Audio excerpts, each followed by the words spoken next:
Hello, and welcome to another Friday night feature here on both Wrestling Royalty and Gimme Hill. Yeah, I'm sorry, I almost fluffed the intro there, but at least I didn't press the wrong button this week like I did last week. Hello to everyone. I hope you're having a lovely week so far, and this is your first stop to the weekend, your first stop of, I'm sure, a wrestling-packed weekend as well. But again, thank you for joining me. As I say, really do appreciate anyone who watches along with us, either live or after the fact as well. Once again, we've had a few new subscribers through, so if you have clicked that subscribe button, thank you very much. And if you haven't, what are you waiting for? And you get great content every week, if I do say so myself. And also the same goes for Gimme Ho. Yeah, you guys can watch along on Monday Night Raws with Dan, or you can watch along AEW Dynamite on a Wednesday with Anth. And I've just been watching his reaction to that massive heel turn by Maria May. So if you haven't watched that already, go check it out. I can see that we've already had a comment in from our trusty moderator, Mark, who is already talking about one of the big things this week. Now, obviously, in the past week, we've had Money in the Bank and we've had Heatwave, and we've also had a sign-in announced as well. And it was HBK was the first official comment that I'd seen. I don't think I've seen WWE so far have announced anything, but Mark said that's changed. WWE have announced that new signing Stephanie Vaquer will make her WWE in-ring debut in this weekend's Monterrey and Mexico City live events. So obviously they're doing their like live house shows down in Mexico, and they're planning to bring Stephanie in on that. It's an interesting one because by the sounds of some of the reports that are going around, she was due to do a couple of big events for both New Japan and for a couple of Mexican promotions as well, and pulled out of those in favor of signing for WWE, which has apparently left a little bit of a sour taste in the mouth of some involved. But the big news is that she signed for WWE. Obviously, not too long ago, she had that big matchup against Mercedes Moné for AEW. But it sounds like because of where she grew up and what she watched growing up, that was a big factor in signing for WWE. Big moment for her, and I'm looking forward to seeing a bit more of her, because I'll be quite frank, I don't watch every single promotion, so I've seen a couple of her matches after the fact, but I'm really looking forward to what they're building. It looks like she might be going with NXT, so it's interesting to see that she's been announced onto the live events, but I guess in terms of having a big sort of Mexican star sticking it on the house events is guaranteed to get a good reception, good reaction, and probably some social media hits as well. The other news is obviously we've got, I think it's Delta, Australian female superstar, is due to sign with WWE as well, I believe. And of course, not too far future, we'll see Julia finally make her NXT debut. So it looks like NXT could be absolutely stacked with some of the up and coming women's roster. So keep your eyes peeled on that, whether they turn up on the main roster straight away or if they go to NXT. But if it is NXT, goodness me, they're going to have a great roster down there, because I thoroughly enjoyed Heatwave. I don't know if you guys watched it or not. If you did, let me know what you thought of Heatwave. Let me know what you thought of Money in the Bank. I know there's a bit of a sort of debate about Drew's failed cash in, etc. And if you want to read a bit more about one of our colleagues, Joe, over on WrestleSphere, he's penned a long form feature opinion post on what his thoughts are on Drew McIntyre versus CM Punk. So go check out WrestleSphere if you want to have a read of that. It's a good read, and it's great to everyone has their own opinions. And let me know if you agree or not. But what did you think of a failed cash in? It means WWE don't have the sort of spectre and ghost of a briefcase needing to be cashed in for the next 12 months. They've got it out of the way very early. And obviously now they have Tiffany Stratton on the women's roster, but in terms of the men's, they don't have to book that because it's already out of the way. So is that why they did it? Lots of questions around that. But tonight we are not talking about Money in the Bank. We are not talking about Heatwave or any of the new signings. We are here to talk about one man, and I guess something that happened at Money in the Bank. I will throw the picture up. You can see by the title, John Cena announced his retirement, or his impending retirement, I should say, at Money in the Bank over last weekend. He was introduced by Trish Stratus, who obviously was the host of Money in the Bank, and John Cena came out and announced that he will be retiring from WWE and presumably professional wrestling. But he did say before he goes out that next year, 2025, will be his final year, and he is planning on having one more Royal Rumble event, one more Elimination Chamber event, and one more WrestleMania. Presumably there are other ones. He did answer a few questions in the sort of post event media thing that they do. I don't want to call it a scrum because I know that's what AEW have. I don't think that's what they call it. It's more of a sort of like media event, press conference thing. But John Cena, for all intents and purposes, will see out 2025 and then move on to his next chapter in his life. But it's been over 20 years that he's been involved in the company. So I thought it quite apropos to have a little bit of a sort of send off for him now at the beginning of that journey of his sort of lap of honor. And I thought it was quite interesting personally that they're doing this. And this is something that we normally see from the bigger stars in like Japan, where they announce their intention to retire. And obviously in this one here, John Cena has stated his intention is to retire next year, but he also still has lots of goals as well. So things like maybe he gets that record championship. Maybe he wins another Royal Rumble. Maybe he wins another WrestleMania event, because quite frankly, his record in singles for the longest time now has been pretty abysmal. He's been taking losses left, right, and centre. So it'll be interesting to see how his booking goes for that final year as well. I will say it is just going to be me tonight. So make sure you hop in the comments and let me know your opinions and what you think of John Cena retiring. We'll make this a bit of a conversation. So please feel free to drop your comments in and keep me company. This always works better when it's a bit of a sort of group discussion. But Sam's going to be back, I'm sure, at some point soon. He's just enjoying a little bit of an extended hiatus at the moment, and enjoying life outside of wrestling, which is great. But if you are here tonight, make sure you say hello. I can see a few people are watching along, and just let me know what you're up to. But as I say, John Cena came out, and it did seem very odd straight away. He was adorned in his like bright t-shirts as always, his memorabilia, but his merchandise and things like that. But it was adorned with "The Last Time Is Now," and the sort of like farewell tour was plastered all over his stuff. So it looked very odd straight away, and there was obviously something in the offing. And he didn't beat around the bush; he got straight into it and just said, "I'm retiring," which obviously went down pretty poorly in Canada, and as it did on social media. I think people still love seeing John Cena, and if you'd said that about 10 years ago, I don't think everyone would have been in agreement. But these days, I think people are very much a case of, nah, he is one of the greatest of all time, and probably in John Cena fashion, I'll put my stake out there. I'll lay my stall out. I personally believe that John Cena is the greatest of all time. That's just my opinion. I have my sort of personal reasons behind that. I just think what he stands for and the character that he's portrayed is very much in line with what I'd expect the face of a company to be like. And obviously, I was too young. Or hopefully you think I was too young as well to have seen Hulk Hogan in the pomp of back in the golden era of wrestling. That came before my time, really. And I've been around for like Stone Cold and The Rock, etc. But for me, the way that John Cena lifted the company on his back and carried it, and for great swaths of time didn't really have anyone to kind of like fully bounce off of.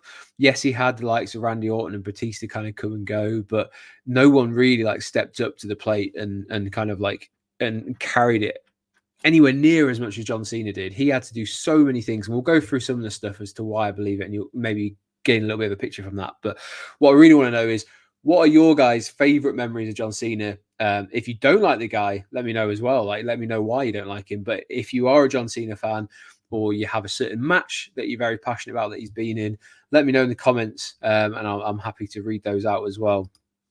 But as I said, we were given this sort of bombshell announcement that John Cena will be leaving. We did see him a year ago in Money in the Bank, where he was sort of lobbying for a WrestleMania in London, in the UK. no sort of plans of that, very close to the offing at the moment, and even further probably away now that we've seen the news that Indianapolis will be getting it at some point in the next few years as well. So yeah, very interesting to see that he turned up another Money in the Bank and made another big announcement as well. And so this time announcing that he will be retiring next year after doing a few more dates, a little bit more of a run. No one really knows 100% outside of obviously himself, Triple H, and a few select others how much of a schedule he's going to be doing, because the guy is getting everywhere in terms of Hollywood, TV, film, etc.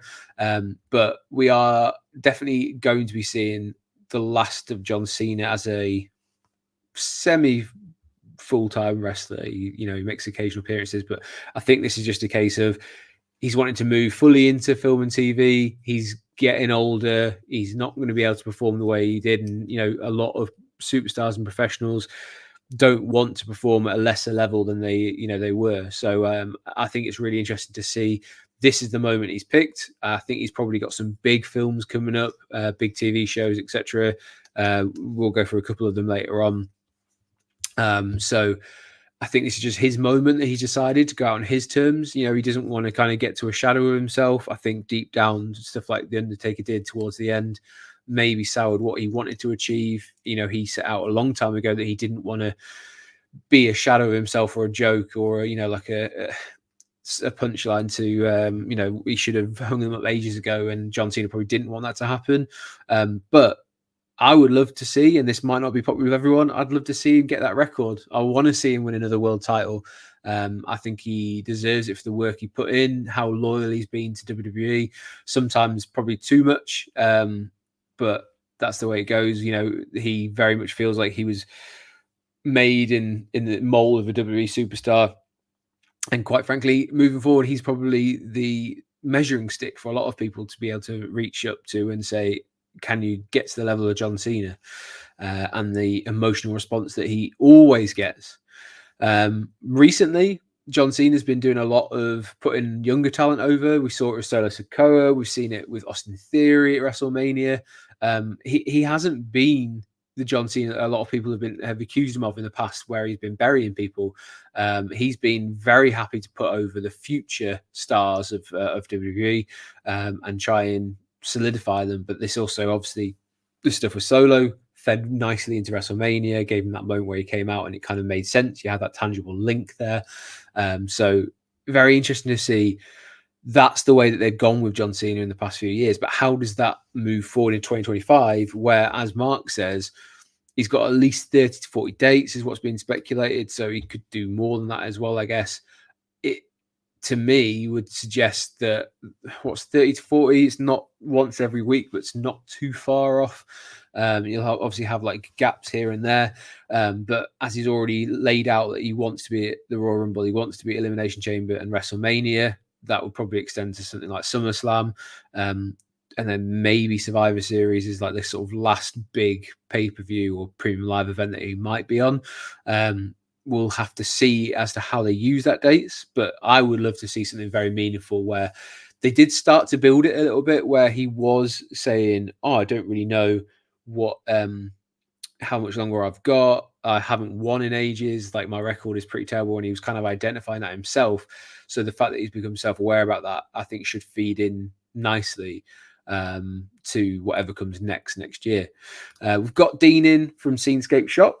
Always a pleasure to have Dean in. He's a very busy guy, whipping up the latest in his commissions or artwork, which are always fantastic. So if you aren't already subscribed and you want some nice therapeutic art sessions to watch on YouTube, please go click subscribe on Scenescape Shop. And Dean will explain more on his shows that he does each and every week. He encourages you to grab a cup of tea or cup of coffee, watch along, and just chill out and enjoy yourself for a few minutes or an hour or so. But Dean's got his own wants and wishes when it comes to Cena. He wants him to beat Gunther, who he can put over on the rematch months later, but it would be great for him to fight lots of opponents without building feuds in his come get something. Yeah, like that sort of John Cena open challenge thing he did. And that obviously comes after Gunther gets the title at SummerSlam off Damian Priest, which I still think was a bit of a shock that they kept it on. I thought it was building very much at Money in the Bank. There was going to be a split, but maybe that comes at SummerSlam. They are heavily teasing it, and obviously with the return of Rhea Ripley, who knows the ripple effect that we'll see from what's been going on while she's been away with Dom and Liv. But always great to hear from Dean, and he's let us know what he thinks. Let me know what you think. If you haven't already, then put it in. What do you reckon? What's going to happen with John Cena's last year, 2025, the year of John Cena?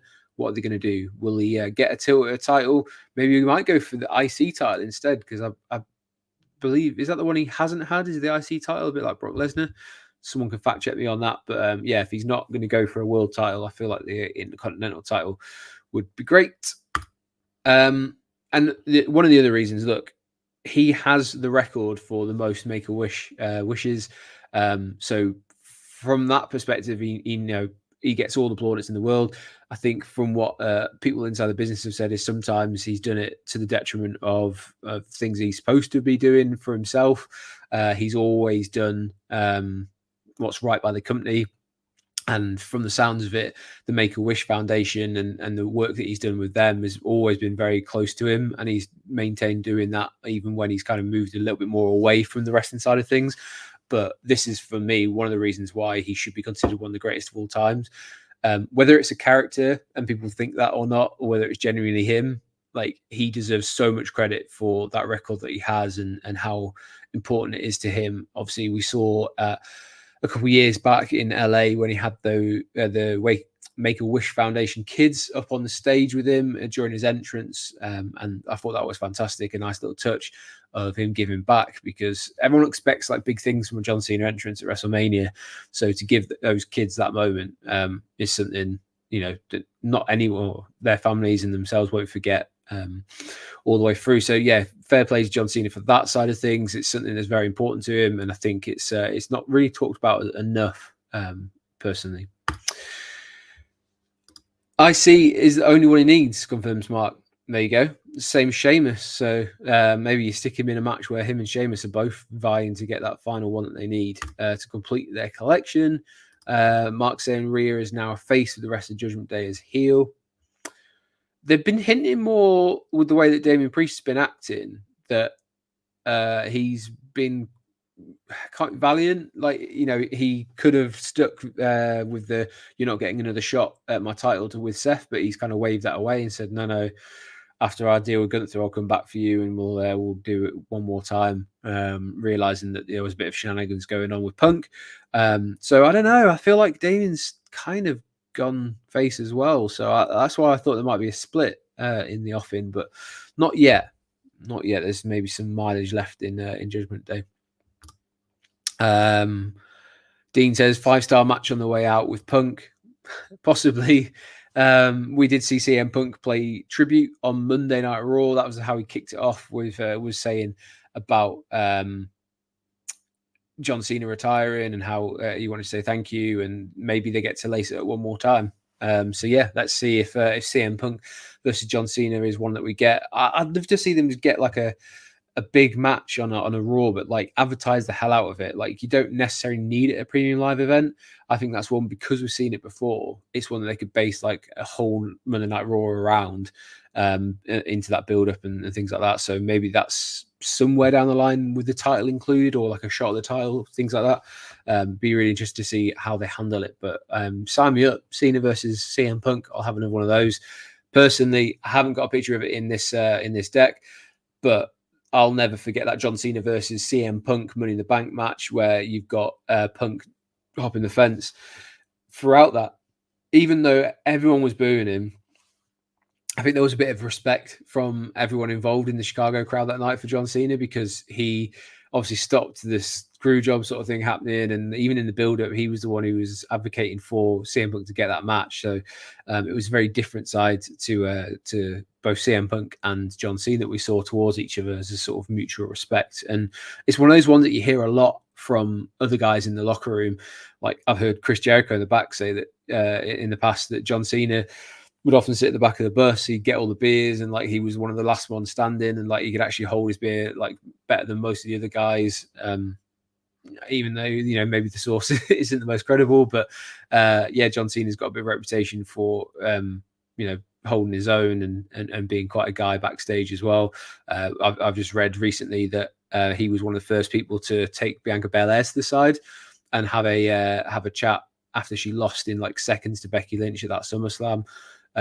So yeah, I think he's one of those people who's just revered backstage, and if you can get some time with John Cena, great, and it's great for your future as well. It was awesome to see him back on NXT, giving some advice to Carmelo Hayes and Trick Williams as well. That went down really well. We'll never forget that episode of NXT where it was absolutely loaded. But yeah, we'll see. That big Raw match will be saved for Netflix premiere yet. Quite possibly that's a big one. John Cena said he's never been on Netflix with WWE, and that's something he wanted to do. So keep an eye out for that potentially in January when they move across. We've got we've got Nothingness Void in. Who says, "What's up? Hey, how are you? Thank you for joining us. Awesome to have you in on a Friday." Mark said Priest could be a face down the line, but right now internally he's heel. But it could still happen. Dean was mentioning about that moment at WrestleMania. It was beautiful with the kids on the entrance, but Cena really should have won that one. Felt bad for the kids seeing it. Yeah, we saw that was against Austin Theory, wasn't it? I think it was just one of those ones where they were hoping to get a little bit of heat behind Austin Theory, which is maybe happening now in this kind of like tag team split with Grayson Waller, but one to watch. Certainly didn't work at the time. But as long as they don't do Kurt Angle versus Baron Corbin style stuff for John Cena's last match, I'll be happy. Like, I think he doesn't. It's not the same. You've got to make John Cena go out maybe on a shield, but I'd like to see him go out on top and just give him that like kind of big moment that he thoroughly deserves after a couple of decades of being in the company. Priest's going to be a face because Finn's going to turn on him maybe against Gunther, causing Gunther to win and Damian leaving. Could be. Be interesting to have that if they can get that stipulation back in about, you know, he has to leave. If that becomes a thing, but I think that was more that Seth was trying to test him. Yes, Call of Duty has teased a collaboration with WWE. It seems like that's another one for any gaming fans and WWE fans. You'll be able to do that. They have had stuff in the past with like Fall Guys and Fortnite. I think they've had stuff with Fortnite as well. Angle versus Cena, give Angle the last match he should have had. I think it's too late for that. I think Angle's knees, after surgically repaired on both of them, I don't think he's got that chance. But yeah, let's go back to John Cena. He obviously has gone through many iterations and stages. This being one of his first ones ever when he was down in Ohio Valley Wrestling and kind of just making himself what to become one day the superstar he would be. But I believe, was it Prototype, his name, where he was being a sort of like almost like robot style character before he was called up and did his ruthless aggression slap with Kurt Angle. But he was very much a case of he was a bit of a he was a bodybuilder before he became a wrestler, and this is where he kind of like then started to move into what he'd become. And if you've watched any of the documentaries on John Cena, his fortune turned around when he was on a European tour that he was about to get kicked off of, and he was rapping on or freestyling on the bus, and Stephanie McMahon overheard, and that was where his next gimmick would kind of pull from, where he'd become the Doctor of Thugonomics, where he'd obviously start rapping against people, most notably people like Big Show and Kurt Angle, and he'd come out in like the jerseys of whichever city he was in and things like that. But he then just went on to get more and more popular as we went along. Then he became the leader of the Chain Gang, things like that. He introduced this polarizing belt, the spinner belt, which is, again, some people love it, some people hate it. Let me know in the comments. Do you love the spinner belt or do you hate it? I thought it was cool, that suited him. Definitely not one that suited other people. I really wasn't a fan of when Edge won it and kept it and they just put the rated R thing in the middle. I thought that was pretty poor. But in terms of like a belt, you know, listen to any of the podcasts with people like Eric Bischoff or Something to Wrestle with Bruce Pritchard, etc. They just say it was one of those ones that they made because they knew it would shift numbers in merchandise. You know, it looks more like a sort of like toy that kids would want. I think it appealed at the time to people, and I believe it still sells very well when it goes on sale as well. We have seen different stages, and one of the critiques that we've had of John Cena is that he was all about him, and he would bury people. And like if you were up against John Cena, then John Cena was only going to be the one who would come out of it shining. But I don't think that's necessarily true. There's been big times when the likes of people like Kevin Owens and Sami Zayn and faced him, and even like more recently, we've gone through some of those examples as well, where he has been quite selfless in the sense of putting people over or making them look really good, even in defeat. So he has brushed people up the wrong way, but I don't think in that industry, if you haven't brushed a few people up the wrong way, then you're not really doing your job properly. But what else have we got in here? Angle needs to save his PR first before even thinking of trying to face Cena. Cena versus Nexus angle. That's one of the ones that I think would a lot of people bristle with, because they believe that John Cena should have put the Nexus guys over, and instead almost kind of single-handedly broke up what was a very hot angle that they were doing at the time. Now, whether that was John Cena's idea or not, I don't know if we'll 100% ever know unless he comes out and says, yes, it was, or no, it wasn't. But he was put in that position at the time. And yeah, unfortunately, I think when John Cena effectively won his way out of that side of things, that's when it was downhill for the Nexus. But I asked the guys in Gimme Hoya to give me some of their favorite matches, and this picture that you see here is one of the ones that was mentioned by Dan, I believe, who gave me a few. I'm just trying to find them at the moment. He said this one that you see, John Cena versus Kevin Owens Elimination Chamber back in 2015. John Cena versus JBL I Quit match back at Judgment Day 2005. He also loved John Cena versus AJ Styles at WWE at the Royal Rumble in 2017, where Cena tied the record, I believe, was that one.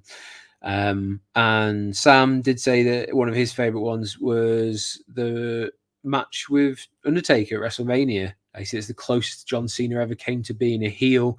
The blow off from Taker, and then eventually Taker winning kind of shut John Cena up. But yeah, I remember being in that one there. That was in New Orleans, where John Cena was in the crowd and signing autographs and having non-alcoholic beer and things like that. And then having that moment after Charlotte had beat Oscar, where the ref ran down, he hopped the fence, and away we go. So lots of moments, far too many to be able to fit into a short like talking piece like we're doing here. But keep them coming. Let me know what your favorites have been. And John is in. He said, "Hey Andy." I think it was John last week who said, "Hey Sam," originally. So it's nice to see you've got me this week, I believe. I hope you're doing well, John. Thank you for joining in. Aaron says Cena versus next angle. Yeah, remember when John Cena wrestled Lone Wolf Baron Corbin back in 2017. It just feels like the end of a massive end of an era with John Cena retiring next year. I have so many different memories of cheering for John Cena. I've got loads of his t-shirts, and I know there's a fair few of my friends who like John Cena as well. Cena versus Lesnar was epic. Not sure if it was SummerSlam, but maybe where Cena was beaten up bad the whole match, and one at the end was like Superman versus Doomsday. Yeah, that was that one where he got busted open, wasn't it? And then he got the chain, and he managed to kind of like just hit Brock Lesnar right at the end. So yeah, it was. I really enjoyed that match as well, because it was pretty gruesome to watch for a long time. But this is the one that sticks in my memory for obviously John Cena versus The Rock. Just an anecdote for myself. I remember being in a bar in Newcastle, and the bar was watching this WrestleMania, and the bar was massively on the side of The Rock, lots of Rocky chants, and I was the only person in the entire bar who was wanting John Cena to win, shouting for John Cena. I was getting a lot of flack that night, but it was all in good fun. But John Cena, for me, eventually winning the next year and winning that title, I think was really important. But watching how he had to kind of carry The Rock through a couple of injuries in these, it was hard going at times, and it was kind of one of those ones, if we got it like a few years earlier, and judging by what happened this year, maybe if we got it a few years later, we've been fine as well. But at that moment in time, I think maybe it was a little bit too far for The Rock, in the sense he was quite heavy with his muscles.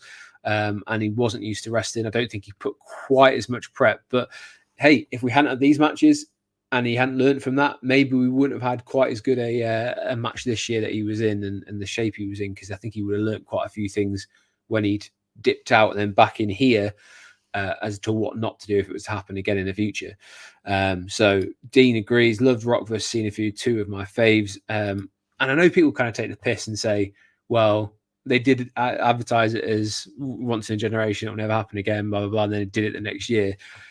It was a very good long-term storytelling that they managed to weave. And yes, it ruffled people the wrong way, like CM Punk at the time. But I think when you had these generational superstars facing off against each other, it was the right way to do it. And I think some of the lines that were said were fantastic. John Cena going in on The Rock for having his words written on his wrist and his promo written on his wrist.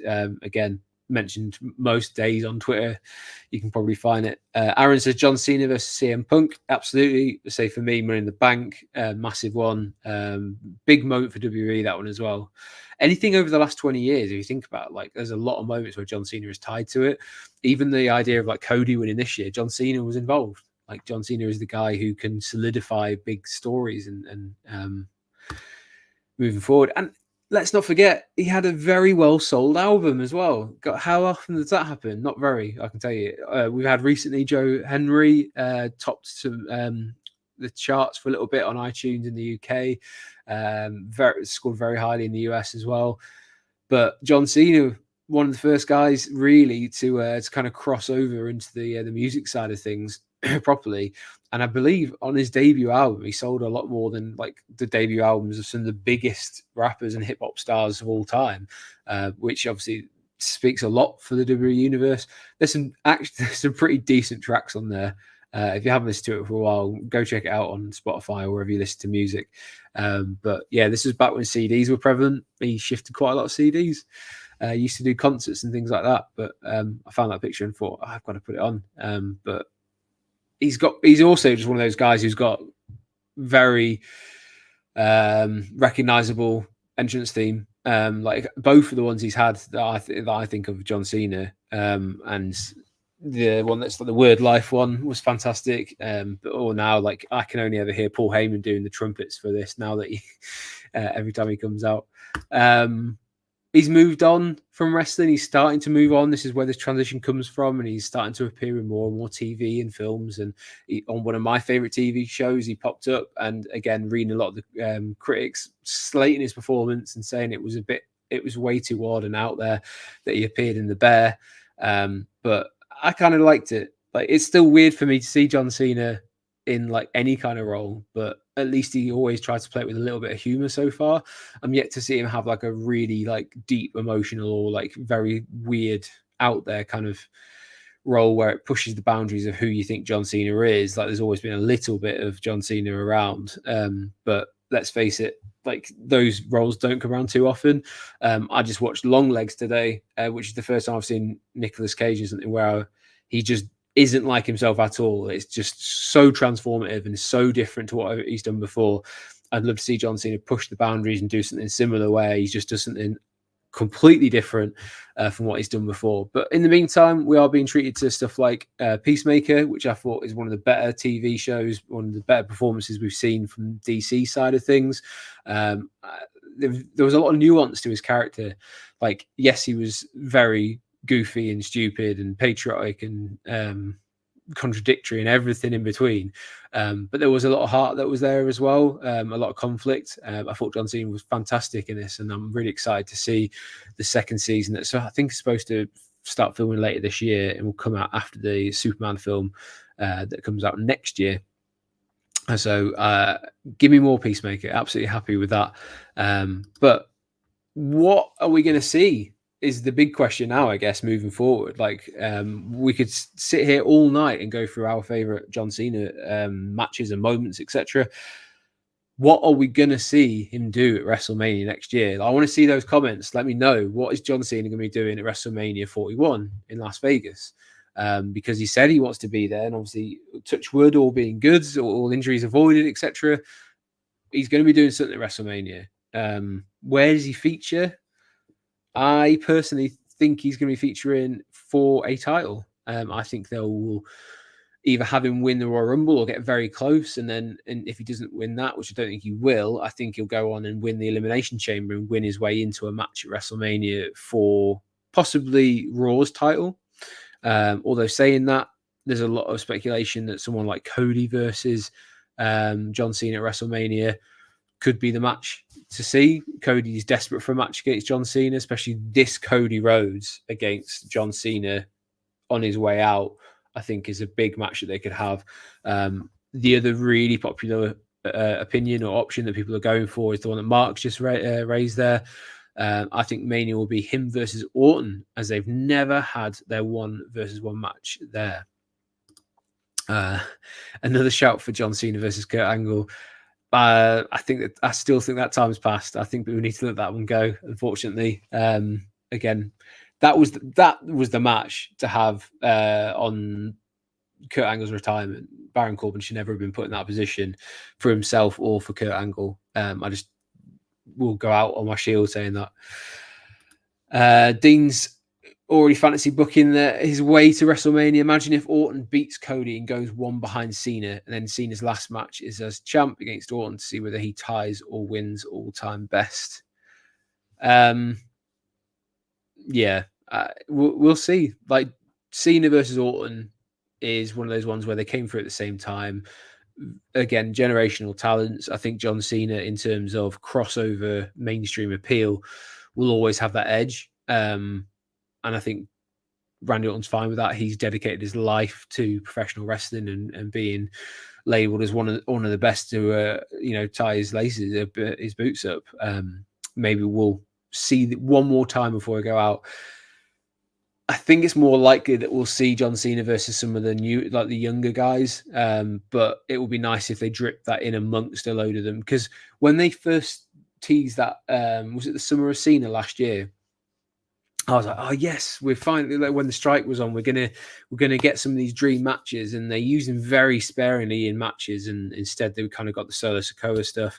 I was really hoping we would see him versus Cody Rhodes, and we would see him versus some of his old enemies like Randy Orton, etc. But I think this time round they need to make him look stronger. They need to make him a credible threat to a title. In my opinion, just having him kind of kick his heels and bringing up some of the younger guys is going to get stale very quickly.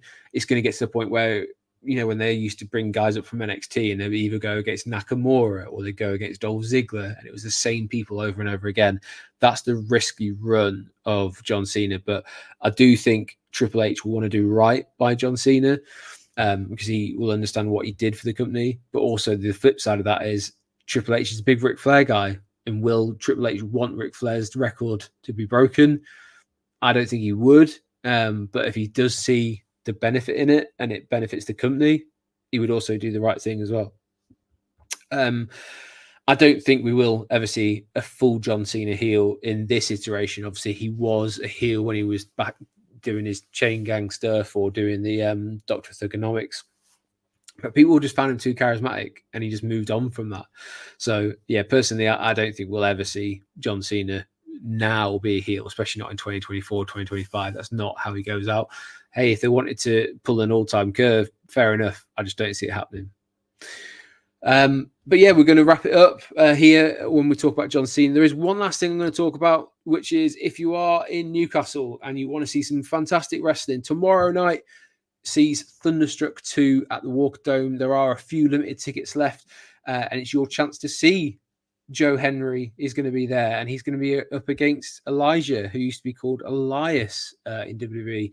You're going to see some great British talent, people like Leon Slater versus man like Darius is the main event for the North Championship. So there's so many things that you should be tuning in for this one for, and there are tickets, so you can go see it live. I'll be there. I'll be watching live over in the Walker Dome. Last year's event was absolutely spectacular. This year promises to be even more so.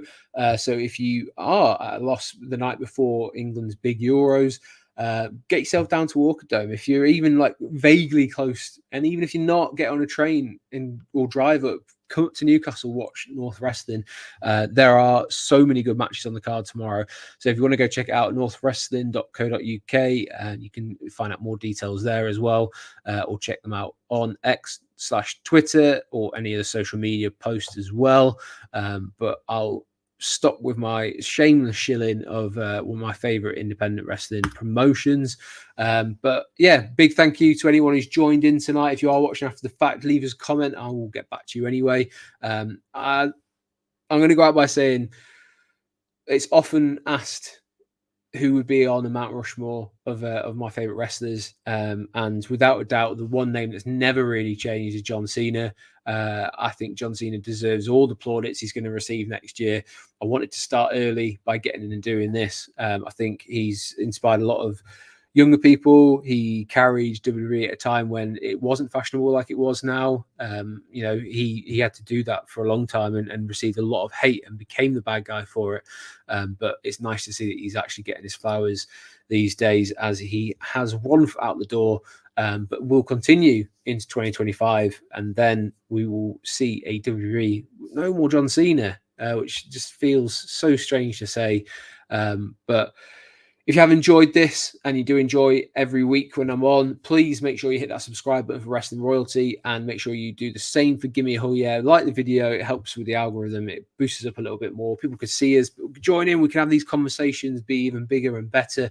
I like seeing that when there's debates in there and people are talking off on a side tangent and things like that.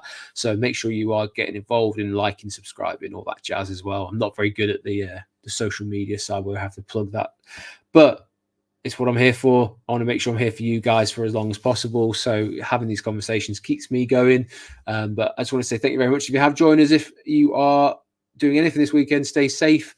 Have a lovely one. I'll be running a 25-kilometer run, which is the furthest I've ever run. If you want to see more about that, go check out my other channel, which is Roller Coaster of Running. Really appreciate that as well. So if you do want to know a bit more about me, you'll see me running on that channel. Again, I'm done with the shameless plug-in. Have a lovely weekend. I've been Andy. This has been Gimme a Hell Yeah. This has been Wrestling Royalty, and I will see you next week.